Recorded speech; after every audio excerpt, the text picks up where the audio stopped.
పెళ్లి చేసుకుందాం అనుకుంటున్నారా? ఈ వీడియో చూసిన తర్వాత చేసుకోండి. మన ఇండియాలో 42% of the men alumni amount ని పే చేయడానికి లోన్స్ తీసుకుంటున్నారు. కొన్ని మైండ్ బ్లాక్ అయ్యే డివోర్స్ సెటిల్మెంట్ కేసెస్ గురించి చెప్తా వినండి.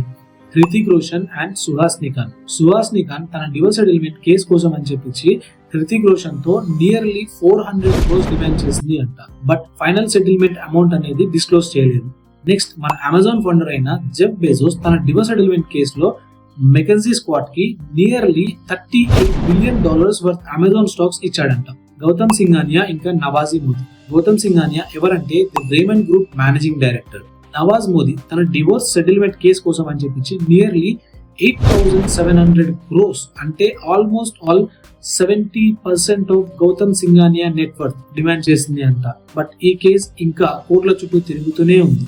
నెక్స్ట్ మన Indian famous cricketer Hardik Pandya తన డివోర్స్ సెటిల్మెంట్ కేసులో 70% ఆఫ్ హిస్ అసెట్స్ తన ఎక్స్ వైఫ్ అయిన నటాషా క్లెయిమ్ చేసుకుందని చెప్పి అంటున్నారు. బట్ ఇది అఫీషియల్ కన్ఫర్మేషన్ కాదు.